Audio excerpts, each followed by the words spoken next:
Good morning student. आज हम हमारी सेकंड यूनिट या हम कहें 5th यूनिट है, लेकिन हमारे फर्स्ट टर्म की जो सेकंड यूनिट है दैट इज़ ह्यूमन फिजियोलॉजी, वो स्टार्ट करते हैं। उसमें सबसे पहला चैप्टर है डाइजेशन एंड एब्जॉर्प्शन। आपकी बुक का ये कौन सा चैप्टर है? चैप्टर 16। इसकी सिंपल ओवरव्यू हमने 10th में भी पढ़ा था, लेकिन अब हम यहाँ पर डिटेल में पढ़ेंगे कि कैसे हमारी डाइजेशन एंड एब्जॉर्प्शन होती है। ठीक है, सबसे पहली जो चीज़ हमारे दिमाग में आती है कि खाना, हमारा जो खाना है, हम खाना खा क्यों रहे हैं। ठीक है, और हमारे खाने में क्या क्या होता है। तो हमारे खाने में 5 मेजर कंपोनेंट्स प्रेजेंट होते हैं, जैसे कार्बोहाइड्रेट, प्रोटीन, फैट्स, विटामिन्स और मिनरल्स, जो अलग अलग काम कर रहे हैं। तो फूड का पर्पस क्या है बच्चे? हमें सबसे पहली ज़रूरत क्या है? हमें ऊर्जा देना, एनर्जी प्रोवाइड करना। दूसरी ज़रूरत क्या है? अब आपकी लंबाई बढ़ रही है, आपको चोट लग जाती है तो थोड़े दिनों के बाद वो ठीक हो जाती है। वो सारे जो कंपोनेंट्स चोट को ठीक करने के लिए हैं, वो कहाँ से आ रहे हैं? वो हमारे खाने से ही आ रहे हैं। इसलिए क्या कहते हैं कि अगर आपको हष्ट पुष्ट बनना है, हेल्दी बनना है, तो क्या चाहिए हमें? बैलेंस डाइट का होना हमारे लिए बहुत ज़रूरी है। बैलेंस डाइट का मतलब ये 5 तत्व आपके खाने में ज़रूर होने चाहिए। कार्बोहाइड्रेट्स भी होने चाहिए, प्रोटीन्स भी होने चाहिए, फैट्स भी होने चाहिए, विटामिन्स भी और मिनरल्स भी। क्यों? देखो, कार्बोहाइड्रेट्स और प्रोटीन से हमें क्या है? एनर्जी मिलती है। प्रोटीन से साथ साथ हमारी क्या है? ग्रोथ भी होती है। आपकी जो चोट लग रही है उसको ठीक करने में सबसे बड़ा रोल किसका है? प्रोटीन्स का ही है। आपकी हड्डियों को या आपकी सेल को बनाने में किसका रोल है? फैट्स का। विटामिन्स और मिनरल्स हमारे एंजाइम्स जितने भी होते हैं उनको ठीक रूप से काम करवाने में मदद करते हैं। तो हम ये नहीं कह सकते कि खाली कार्बोहाइड्रेट खाने से हमारा काम चल जाएगा, नहीं। ये 5 तत्व जब आपकी बॉडी में जाएंगे तभी आपकी बॉडी क्या है? हेल्दी बन सकती है। तो they are the essential components of our food. तो ये फूड हमें क्या प्रोवाइड करता है? एनर्जी, ऊर्जा, essential for growth and repair. हमारी क्या है? विकास के लिए, ग्रोथ, लंबाई के लिए, और कुछ खराब हो गया है उसको ठीक करने के लिए क्या चाहिए? खाना चाहिए। तो हमारा खाना का पर्पस सिर्फ ये नहीं है कि भूख मिटाना। एक्चुअल में हम बायोलॉजिकल वे में पढ़ें तो उसका मकसद क्या है? हमें ऊर्जा देना। ठीक है, अब जितना भी खाना बच्चे हम खा रहे हैं, जैसे हम कार्बोहाइड्रेट, जैसे हमने रोटी खाई, अब रोटी हम चबा रहे हैं, फिर वो हमारे पेट में जा रही है, तो पेट में जाकर क्या होता है? क्योंकि हमें पता है कि हमारी जो ऊर्जा का संचार है, ऊर्जा का जो बनने का प्रोसेस है, वो कहाँ पर होता है? हमारे सेल में, कोशिका के अंदर। आपने 9वीं कक्षा में पढ़ा होगा, 9th क्लास में आपने पढ़ा होगा कि सेल क्या है? हमारा फंडामेंटल यूनिट ऑफ लाइफ है, जिसके अंदर बहुत सारे अंगक या हम कहें ऑर्गेनेलीज प्रेजेंट होती हैं जो अलग अलग काम करती हैं। वहां पर एक ऑर्गेनेली आपने पढ़ी होगी, माइटोकॉन्ड्रिया, जिसको हम क्या बोलते हैं? बिजली घर बोलते हैं, हमारा पावर हाउस ऑफ सेल। तो सेल वो चीज है जहां पर आपकी ऊर्जा, एनर्जी सिंथेसिस होनी है। अब एनर्जी सिंथेसाइज करने के लिए हमें क्या चाहिए? खाना चाहिए। लेकिन हमारा कोशिका की जो भीती झिल्ली होती है या हम कहें सेल मेम्ब्रेन है, वो बड़ी चीज़ों को अपने अंदर नहीं आने देगी। जैसे मैं कहूँ मेरा ये सेल है और मैंने रोटी खाई, चबाकर मैंने क्या कर दिया? इसको यहाँ भेजना चाह रही हूँ मैं, लेकिन वो पार्टिकल चबाने के बाद भी इतने बड़े बड़े होते हैं कि वो इस मेम्ब्रेन को क्रॉस नहीं कर सकते। अब अगर आपको एनर्जी बनानी है तो ये हमारा खाना कहाँ पहुँच जाना चाहिए? सेल के अंदर। सेल के अंदर भी कहाँ? माइटोकॉन्ड्रिया में, क्योंकि माइटोकॉन्ड्रिया में ही क्या है? ऊर्जा बनती है, एनर्जी बनती है। लेकिन इतने बड़े बड़े पार्टिकल्स क्या, जैसे आप कहीं छन्नी की बात समझे, जैसे आपने चाय छाननी है तो जब आप चाय बना रहे हैं तो जो चाय पत्ती है वो हमारी छलनी में ही रह जाती है, जबकि आपकी लिक्विड जो चाय बनी है वो नीचे चली जाती है। पत्ती ऊपर क्यों रह गई? क्योंकि जो आपने छन्नी यूज करी है उसमें बहुत छोटे छोटे पोर्स हैं, लेकिन अगर आप मोटी छन्नी यूज करोगे तो वो पत्ती भी नीचे जा सकती है ना। लेकिन हमारी मेम्ब्रेन इतनी पतली बनी हुई है कि उसमें से मोटी चीज नहीं जा सकती। तो अब हमने अगर ऊर्जा बनानी है तो जो हमने खाना खाया है वो क्या हो जाना चाहिए? बहुत छोटे छोटे टुकड़ों में टूट जाना चाहिए। ठीक है, टूट जाना ही क्या है? डाइजेशन कहलाता है। ठीक है, तो डाइजेशन कराना बहुत इम्पॉर्टेंट है अगर हम अपने शरीर में सही रूप से ऊर्जा बनाना चाह रहे हैं। तो अब हम इस चैप्टर में यही पढ़ेंगे कि डाइजेशन कैसे होती है। पर्पस हमने समझा, क्योंकि एनर्जी अगर हमने बनानी है तो जो हमने खाना खाया है अगर वो हमारे सेल तक नहीं पहुंचा तो हमारे शरीर में ऊर्जा एनर्जी नहीं बन सकती।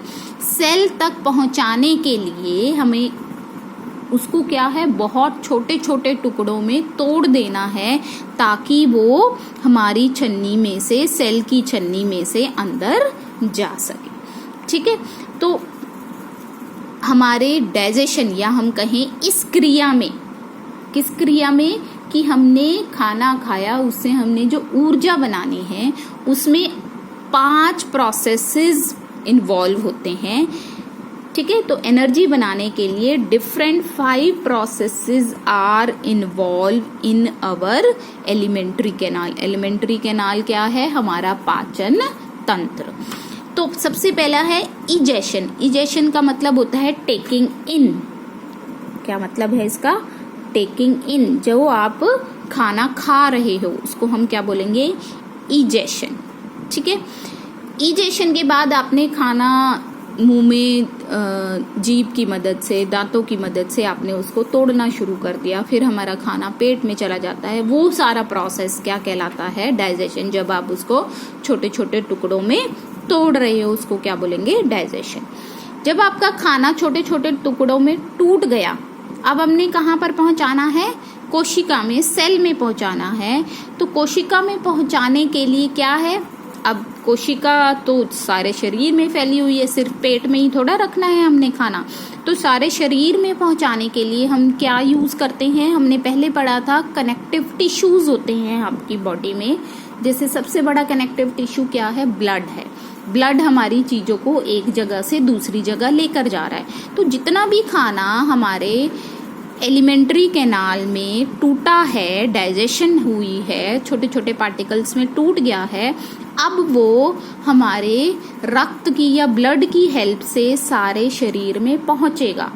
उस प्रोसेस को हम क्या बोलते हैं? एब्जॉर्प्शन। की ब्लड ने खाने को एब्जॉर्ब कर लिया। नेक्स्ट क्या है? एसिमिलेशन। एसिमिलेशन का मतलब है जो आपने खाना अब ब्लड की हेल्प से सेल्स तक पहुंचाया है, सेल्स अब उनको यूज करेंगे किस चीज के लिए? एनर्जी बनाने के लिए। उस प्रोसेस को हम क्या बोलते हैं? एसिमिलेशन। और लास्ट, अब सारा का सारा खाना तो नहीं पचता, कुछ खाना वेस्ट रह जाता है जो हम वेस्ट की फॉर्म में निकालते हैं। तो वो जो बिना पचा हुआ खाना है हमारी बॉडी से बाहर निकलता है, उस प्रोसेस को हम क्या बोलते हैं? इजेशन। बेटे देखो, ई और ये दोनों सेम प्रोनाउंस होते हैं। ये बोलते हैं इजेशन। इन, आई से समझो इन, जो आपने अंदर लिया। इजेशन, जो आपने बाहर निकाला है।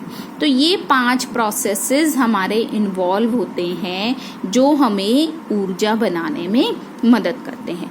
तो ये सारा प्रोसेस एक्चुअल में कहाँ हो रहा है? हमारे डाइजेस्टिव सिस्टम में हो रहा है। तो डाइजेस्टिव सिस्टम किस चीज से बना हुआ है? एक बहुत लंबी ट्यूब जिसे हम क्या बोलते हैं? एलिमेंट्री कैनाल, और कुछ ग्लैंड्स होते हैं। ये दोनों मिलकर हमारा क्या बनाते हैं? डाइजेस्टिव सिस्टम बनाते हैं। तो सबसे पहले हम एलिमेंट्री कैनाल के बारे में पढ़ेंगे। ये जो ट्यूब लाइक है हमारा एलिमेंट्री कैनाल, सबसे आगे से ये हमारे किससे? माउथ, मुंह से जुड़ा हुआ है, और बाद में वो कहाँ जाकर खुल रहा है? एनस में। तो पहला एंड क्या है? माउथ, और आखिरी एंड क्या है? एनस। अब एलिमेंट्री कैनाल माउथ से स्टार्ट हुई और कहाँ ओपन हो रही है, एनस में। ये देखो आपकी बुक में भी दिखा रखा है, ये माउथ से स्टार्ट किया हमने और ये सारे प्रोसेसेस ये और एंड में वो कहाँ पर ओपन हो रहा है, एनस में ओपन हो रहा है। तो ये सारा हमारा क्या कहला रहा है, एलिमेंट्री कैनाल। इसके साथ साथ बहुत सारे ग्लैंड्स भी हैं, ये ग्लैंड है, ये ग्लैंड है, यहाँ पर ग्लैंड प्रेजेंट, वो हम बाद में पढ़ेंगे। अभी आपने सिर्फ ये वाले स्ट्रक्चर को देखना है, ठीक है। तो ये हमारी क्या कहलाती है, एलिमेंट्री कैनाल कहलाती है। तो एलिमेंट्री कैनाल में सबसे पहला पार्ट क्या होता है, हमारा माउथ, ठीक है। माउथ क्या है, हमारा फर्स्ट ओपनिंग है, जो अंदर जो हमारा मुंह खोलते हैं हम, वो सारा बंद इलाका हम क्या कहेंगे, बक्कल कैविटी। उसे हम क्या बोलेंगे, बक्कल कैविटी, जिसके अंदर हमारे दांत और हमारी जीभ प्रेजेंट होती है, दांत और जीभ। अब दांतों का रोल क्या है बच्चे, दांतों का रोल क्या होगा, मेस्टिकेशन ऑफ फूड, कि जो आप खाना खा रहे हो उसको छोटे छोटे हिस्सों में तोड़ देना, है ना। मेस्टिकेशन का मतलब होता है ब्रेकिंग, छोटे छोटे हिस्सों में तोड़ देना। तो टीथ और टीथ और टंग ये हमें इन दोनों चीजों में मदद करती है। टंग एक और काम करती है कि जो आप दांतों की हेल्प से आपने खाना चबाया है उसको अंदर की तरफ धकेलती है। अगर जीभ ना होती तो आपको स्वेलिंग मतलब निगलने, चीज को निगलने में क्या होती, दिक्कत होती। तो टंग हमें क्या है, चीज को निगलने में मदद कर रही है, और टीथ हमें क्या मदद कर रहे हैं, ब्रेकिंग में मदद कर रहे हैं। तो अब जो टीथ होते हैं हमारे ह्यूमन बीइंग्स में, दो तरीके के टीथ हैं। एक तो थीकोडोंट, थीको का मतलब होता है कि जैसे हमारे जो दांत हैं वो फिट हैं, हिलते नहीं है, मतलब वो जबाड़े में धसे हुए हैं। धसे हुए दांतों को हम क्या बोलते हैं, थीकोडोंट। मतलब जहां पर टीथ्स क्या हैं, जबाड़ों में, जैसे ये हम कहें ये एक जबाड़ा है, इसके अंदर आपका टीथ क्या है, फिट है।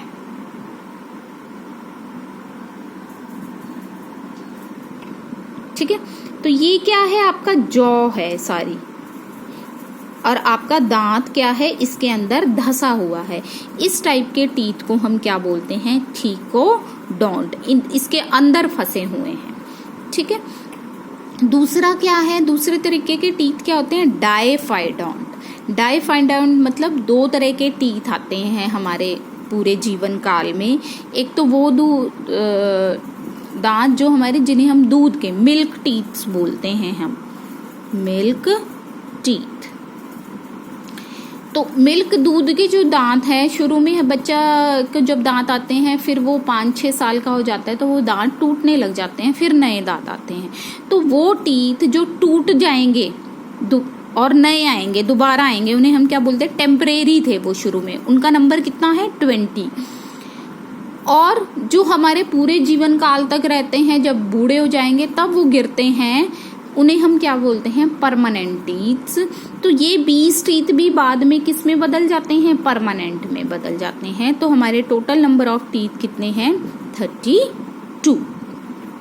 टेम्परेरी का नंबर कितना है, 20। टेम्परेरी मीन्स आए और फिर वो गिरेंगे, टूटेंगे, फिर वो टेम्परेरी किस में बदल जाएंगे, परमानेंट में। तो ये कंडीशन क्या कहलाती है, डाई मीन्स 2, दो तरह के टीथ होते हैं। अब आपने देखा होगा अपने दांतों को हाथ लगाकर कि हमारे दांतों की जो शेप है, आगे वाले दांत थोड़े अलग तरीके के हैं, फिर उसके साइड वाले में और अलग तरीके के हैं। तो हमारे दांत, 4 तरीके के दांत हमारे मुंह में प्रेजेंट होते हैं। जो सबसे आगे वाले जो 2 दांत हैं उन्हें हम बोलते हैं इनसीजर, जो थोड़े चौड़े होते हैं उन्हें हम क्या बोलेंगे, इनसीजर। उसके साइड में एक निकुला सा दांत ऐसे प्रेजेंट होता है, उसे बोलेंगे कैनाइन। फिर हमारे 2 दांत आते हैं जहां जाड़े शुरू हो जाती हैं, उन्हें हम बोलते हैं प्रीमोलर। मतलब जाड़ शुरू होने से पहले वाले जो 2 दांत हैं उन्हें हम क्या बोलेंगे, प्री मीन्स पहले, मोलर मीन जाड़। तो प्री मोलर कितने हैं, 2 हैं, और पीछे जाड़ कितनी है हमारी, 3 है। तो इंसीजर, कैनाइन्स, प्रीमोलर्स और मोलर्स 4 तरीके के ये दांत हमारे मुंह में प्रेजेंट होते हैं। तो हमारा जो ह्यूमन बींग्स का जो dental formula, DF means dental formula, ये मैंने कैसे लिख रखा है, ये हमने आधा आधा जबाड़ा लिख रखा है। ऊपर का अपर, ऊपर भी प्रेजेंट है हमारे दांत और नीचे भी प्रेजेंट है, तो ये हमने आधे आधे लिख रखे हैं। तो देखो 2, 1, 2, 3 कितने हुए, 3, 6, 7, 8, 16 ऊपर और 16 ही नीचे। तो टोटल कितने दांत हो जाएंगे आपके, 32 दांत हो जाएंगे। ठीक है, तो ये हमारा ह्यूमन बींग्स का फॉर्मूला रहता है। सब एनिमल्स में इसी तरीके के दांत होते हैं, लेकिन depending upon the food habits, कि जैसा खाना खा रहे हैं उस हिसाब से हमारे ये दांत डेवलप हो जाते हैं। जैसे जो मांस खाते हैं, चीर फाड़ कर कर जानवरों को खाते हैं, उनके अंदर कैनाइन्स वेल डेवलप होते हैं। कैनाइन्स मतलब जितने भी कार्निवोरस एनिमल्स हैं उनके अंदर कैनाइन्स क्या होंगे, वेल डेवलप होंगे। जो सिर्फ होल्ड कर कर खाते हैं, पकड़ने के लिए खाते हैं, जैसे इंसीजर क्या है, सिर्फ होल्डिंग है। और कुछ क्या है, बहुत चबा चबा के खाते हैं, जैसे हम क्या है, हमारे जो मोलर्स हैं वो वेल डेवलप होते हैं, हमारी जाड़ें जो हैं वेल डेवलप, क्योंकि वो हमें चबाने में मदद करती हैं। तो डिफरेंट फूड हैबिट्स के हिसाब से क्या है, हमारे टीथ की डेवलपमेंट वैसे ही चेंज हो जाती है। लेकिन हर एनिमल में क्या है, ये 4 तरीके के दांत मिलेंगे, incisor, canines, premolars and molars. और ये जो फॉर्मूला है ये किनका है, ह्यूमन बींग्स का है। नंबर ऑफ टीथ सब में अलग अलग होंगे, डॉग में अलग है, कैट में अलग है, लेकिन ये फॉर्मूला किसका है, ह्यूमन बींग्स का, जिनके अंदर कितने दांत होते हैं, 32। ठीक है, तो अब माउथ में टीथ तो हमने पढ़ लिया। दूसरा क्या ऑर्गन प्रेजेंट है, टंग, हमारी जीभ। मूवेबल ऑर्गन है ये, हम हिला सकते हैं, आगे पीछे कर सकते हैं, इसलिए वर्ड आया मस्कुलर। मस्कुलर हमने पढ़े थे टिश्यू जो मूवमेंट में हेल्प करते हैं। ठीक है, ये जो टंग है हमारी, हमारे मुंह में पीछे की तरफ जुड़ी हुई है, किससे, एक स्ट्रक्चर होता है फ्रेनुलम, इसकी हेल्प से जुड़ी हुई है। और हमारी जीभ की लंबाई कितनी है, 10 सेंटीमीटर्स। और आपने कई बार जीभ पर हाथ लगाकर देखा होगा, छोटे छोटे छोटे ऐसे दाने प्रेजेंट होते हैं, इन्हें हम बोलते हैं पेपिलाई, या हम कहें बड्स, टेस्ट बड, जो हमें मदद करते हैं टेस्ट आने में। अब पेपिलाई तो सब जगह प्रेजेंट है, लेकिन हमें जीभ पर अलग अलग जगह पर अलग अलग टेस्ट महसूस होता है। तो जीभ की जो सबसे आगे वाली टिप है, वहां से आप स्वीट का टेस्ट लेते हैं, उसके पीछे थोड़ा साइड में किसका टेस्ट आता है, सॉल्ट का, नमक का।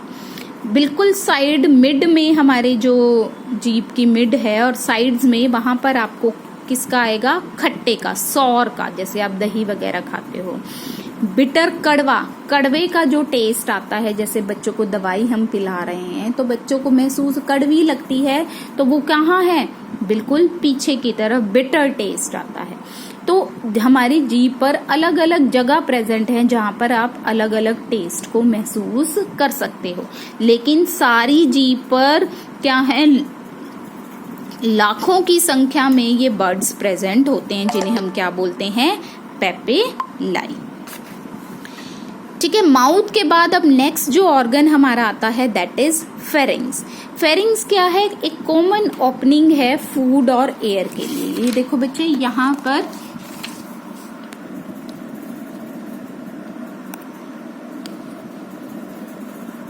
ये माउथ आ रहा है बच्चे, ये पोर्शन की हम बात कर रहे हैं, इसे हम क्या बोल रहे हैं, फेरिंग्स बोल रहे हैं। तो ये देखो, ये हमारा नाक वाला प्रोसेस भी है, मतलब विंड पाइप ये दिखा रखी है। तो विंड पाइप और ये हमारी जो फूड पाइप है, यहाँ पर ये कॉमन ओपनिंग है, इस कॉमन ओपनिंग को हम क्या बोल रहे हैं, फेरिंग्स।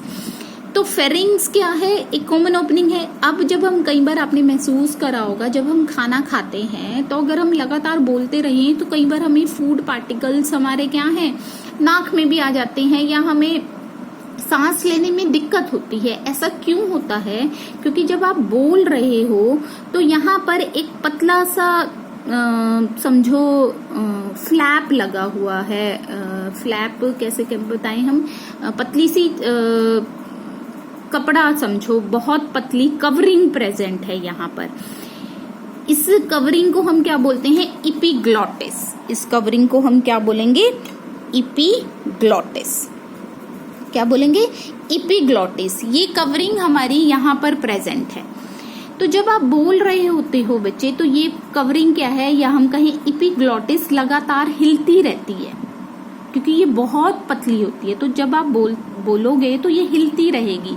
हिल रही है तो मतलब ये यहाँ से भी एंट्री हो सकती है। तो जब आप खाना खा रहे हो तो कुछ पार्टिकल्स हमारे क्या हैं, विंड पाइप में चले जाते हैं, जिसकी वजह से हमें सांस लेने में क्या हो जाती है, दिक्कत। इसलिए कहा जाता है कि जब आप खाना खा रहे हैं तो हमें बोलना नहीं चाहिए। अगर हम नहीं बोलेंगे तो ये इपीग्लॉटिस नहीं हिलेगा। इपीग्लॉटिस नहीं हिलेगा तो हमारी विंड पाइप पे ये कवरिंग प्रेजेंट रहेगी और खाना हमारा सिर्फ कहाँ जाएगा, फूड पाइप में जाएगा। ठीक है, तो ये क्या है, फेरिंग्स क्या है, कॉमन ओपनिंग है हमारे फूड और एयर के लिए। तो वहां पर एक फ्लैप प्रेजेंट होता है जिसे हम क्या बोलते हैं, इपीग्लॉटिस। अब फेरिंग्स नेक्स्ट किस में ओपन हो जाता है, एक लॉन्ग ट्यूब में, जिसे हम क्या बोलते हैं, ओसोफेगस, जो हमारी गर्दन छाती से होता हुआ कहाँ जाकर खुलेगा, स्टमक में। स्टमक क्या है, हमारा पेट। स्टमक की शेप कैसी होती है बच्चे, जे शेप्ड होती है, जे शेप्ड का है ये। तो ये ओसोफेगस आ रही है। अब ओसोफेगस डायरेक्ट स्टमक में नहीं खुलता, यहाँ पर एक खिड़की लगी हुई है। इस खिड़की को हम क्या बोलते हैं, स्फिंक्टर। अब ये खिड़की किस किस के बीच में लगी हुई है, ओसोफेगस और क्या है, स्टमक। तो इस खिड़की का नाम उसी हिसाब से हो जाएगा, ओसोफेजियल गैस्ट्रिक स्फिंक्टर। क्या हो जाएगा, ओसोफेजियल गैस्ट्रिक स्फिंक्टर। अगर नाम नहीं होता या तो हम सिंपल स्फिंक्टर वर्ड यूज करेंगे, जिसका मतलब क्या है, कवरिंग है, ओपनिंग है, खिड़की लगी हुई है कि डायरेक्ट खाना एकदम से अंदर नहीं आएगा। प्रोटेक्टिव इन नेचर है ये हमारा। ठीक है, तो हमारा स्टमक क्या है, जे शेप्ड ऑर्गन है, जिसके 3 पार्ट्स होते हैं, कार्डिक, फुंडिक और पाइलोरिक। 3 पार्ट्स में हमारा स्टमक डिवाइडेड। कार्डिक वर्ड कहाँ से आया था बच्चे, हमने वहां पे पढ़ा था टिश्यू वाले में। Cardiac word is used for the heart. तो हमारे जस्ट हार्ट के यहाँ पर हमारा हार्ट प्रेजेंट है, तो हार्ट के पास वाला पार्ट क्या कहलाया जाएगा, कार्डिक। तो हम क्या कह सकते हैं, हमारा स्टमक किस साइड प्रेजेंट है, left side of our abdomen. हमारे एब्डोमेन रीजन में लेफ्ट साइड में प्रेजेंट है। दूसरा पार्ट क्या है, फुंडिक, और सबसे नीचे वाला पार्ट क्या कहलाता है, पाइलोरिक। तो ऐसे ही पाइलोरिक आगे जाकर किसमें, नेक्स्ट ऑर्गन में खुल जाएगा, जिसे हम क्या बोल रहे हैं, इंटरस्टाइन। इंटरस्टाइन में ओपन होने से पहले वहां पर भी एक खिड़की लगी हुई है, जिसे हम क्या बोलेंगे, पाइलोरिक स्फिंक्टर।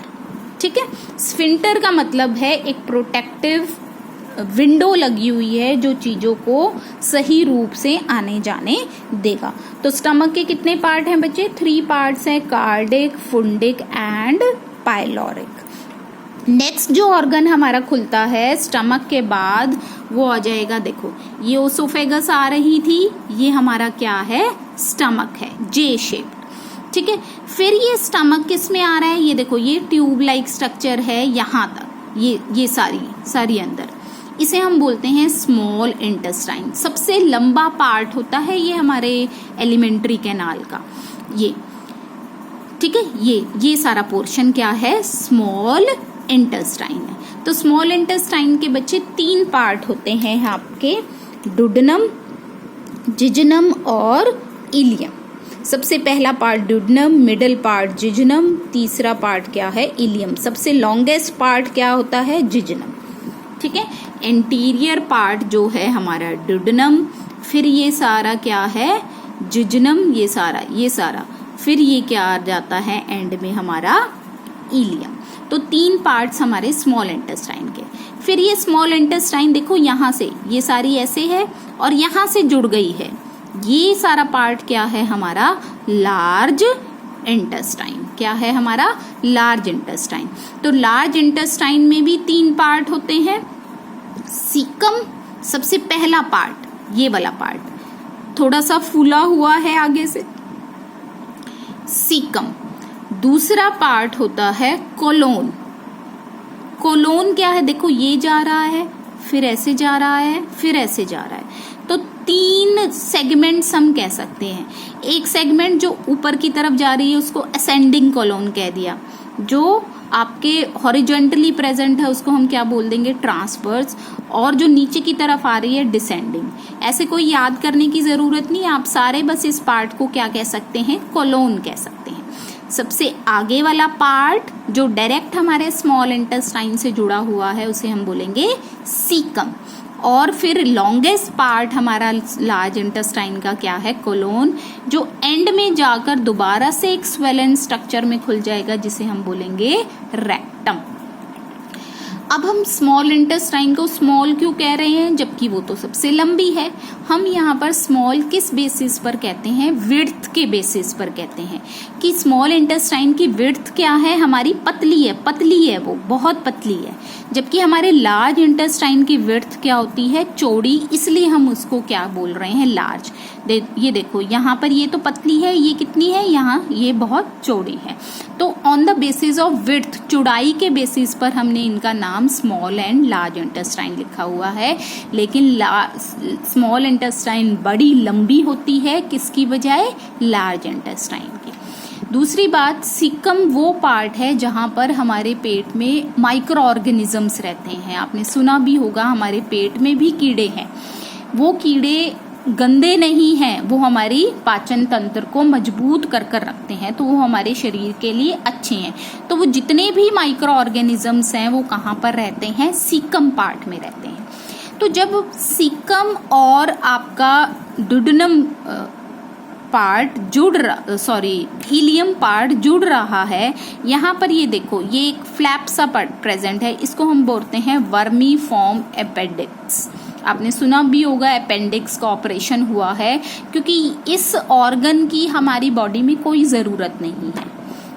हम जिन ऑर्गेनिज्म से ओरिजिनेट हुए हैं उनमें ज़रूरत थी, लेकिन हमारे अंदर ये इस स्ट्रक्चर की कोई ज़रूरत नहीं है, तो ये तो ऐसे ही प्रेजेंट है। तो अगर ये बॉडी में से निकल भी जाता है तो पर्सन को कोई भी दिक्कत नहीं होती है। ये एक वेस्टिजियल ऑर्गन है। वेस्टिजियल ऑर्गन मतलब पुरानों से आया हुआ है, हमें इसकी कोई ज़रूरत नहीं है। तो ये वेस्टिजियल ऑर्गन वर्मीफॉर्म अपेंडिक्स कहाँ पर प्रेजेंट है? सीकम जब किसके साथ जुड़ रहा है? इलियम के साथ। मतलब जब लार्ज इंटेस्टाइन स्मॉल इंटेस्टाइन के साथ जुड़ती है तो वहाँ पर एक फ्लैप प्रेजेंट है जिसे हम क्या बोलते हैं? Vermiform appendix. ठीक है, तो ये लार्ज इंटेस्टाइन हो गया जिसके 3 पार्ट्स हैं, सीकम, कोलोन एंड रेक्टम। फिर ये रेक्टम बाहर एक ओपनिंग से खुलता है जिसे हम क्या बोल रहे हैं? Anus. That is the posterior, सबसे आखिरी वाला पार्ट है हमारे एलिमेंट्री कैनाल का। तो खाना आपने यहाँ से खाया, फिर यहाँ इन सारे ऑर्गन्स में पचता हुआ जितना भी वेस्ट है वो एनस के थ्रू बाहर निकल जाता है। तो अगर वेस्ट हम बाहर ना निकालें तो हमारी बॉडी क्या हो जाएगी? खराब हो जाएगी। तो वेस्ट अनडाइजेस्टेड फूड का निकलना भी हमारी बॉडी में ज़रूरी है। तो ये था हमारा एलिमेंट्री कैनाल। नेक्स्ट टॉपिक में हम करेंगे डिफरेंट ग्लैंड्स। Thank you.